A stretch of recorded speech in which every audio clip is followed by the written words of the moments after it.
غزہ میں حالات انتہائی خراب، عوام کو بھوک ماری کا سامنا، راحتی اشیاء کی درجنوں ٹرک بیچ راستے میں ہی لوٹ لیے گئے۔ غزہ میں حالات انتہائی خراب ہو چکے ہیں۔ اسرائیلی حملوں کے بعد اب لوگوں کی بھوک سے بہت موت ہونے لگی ہے۔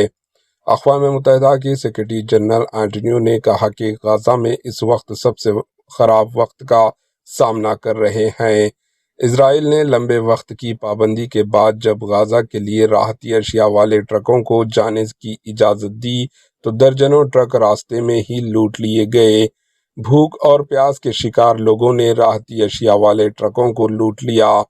اینٹونیو نے کہا کہ اسرائیل کو کم از کم راحتی اشیاء پر روک نہیں لگانی چاہیے۔ یہ ظلم کی انتہا ہے جس کا سامنا غزہ کے لوگ کر رہے ہیں۔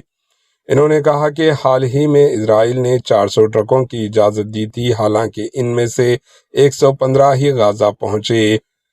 انہوں نے مزید کہا کہ اسرائیل نے غزہ میں قتل عام تیز کر دیا اور زوردار تباہی مچانے لگا ہے۔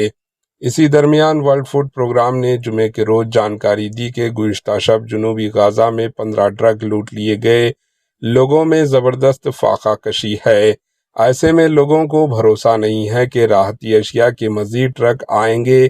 2 مارچ کے بعد پیر کو غزہ میں ٹرکوں کی آمد شروع ہوئی تھی۔ غزہ میں لوگ پانی کو بھی ترس رہے ہیں اور ان کا گلا خشک سوکھ رہا ہے۔ ایک فلسطینی نے کہا کہ میری بیٹی صبح سے ہی بریڈ مانگ رہی ہے لیکن میرے پاس کچھ بھی نہیں۔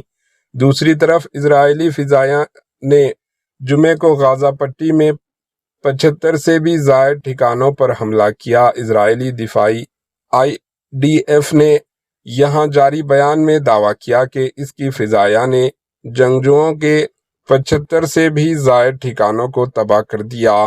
بیان کے مطابق حملے میں دہشت گرد راکٹ لانچرز، فوجی احاطوں اور دیگر بنیادی ڈھانچوں کو نشانہ بنایا گیا۔ غزہ سول ڈیفنس ایجنسی کے افسر نے بتایا کہ جمعے کو اسرائیل کی فضائی حملوں میں کم سے کم 71 لوگ مارے گئے اور درجنوں زخمی ہو گئے۔ ان کے علاوہ بھی کئی لوگ لاپتہ بتائے جاتے ہیں۔ Bureau report, AHN news.